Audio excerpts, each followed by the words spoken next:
Janice de Belen may patutsada sa Kyla Daniel rumors? Kung ano nakikita yon na daw?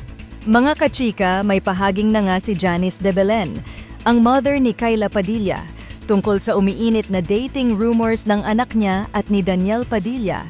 Kasi kamakailan lang, may lumutang na clip online, makikitang magkadikit sina Kyla at Daniel habang nanonood ng concert. Kaya sa isang viral interview na ibinandera pa sa TikTok, diretsong tinanong si Janice tungkol sa mga kumakalat na chika na posibleng may namamagitan sa kanyang anak at kay DJ.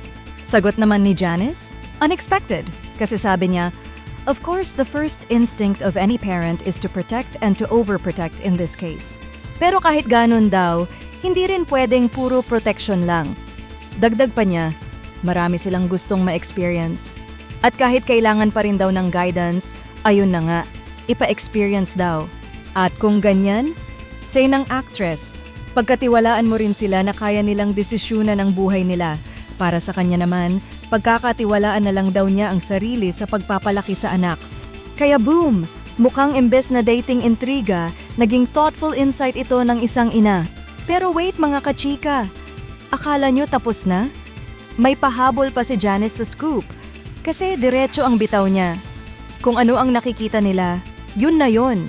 At kung ano man daw ang naiisip or nafe-feel natin, kaya nyo na yan, ang latag niya. Boom ulit, walang confirm, walang deny, pero may something, di ba? Pero mukhang hanggang bitin lang muna tayo. Kasi hanggang ngayon, tikom pa rin ang bibig ng rumored couple. Mga kachika, wala mang kumpirmasyon galing kay Janice, pero mukhang may natutunan naman tayo sa pagiging magulang at syempre sa bitaw niya na kung ano nakikita, yun na yun. Kaya ano sa tingin nyo mga kachika?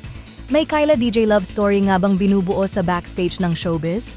O gaya ni Janice, dapat na lang ba natin silang pagkatiwalaan sa desisyon nila?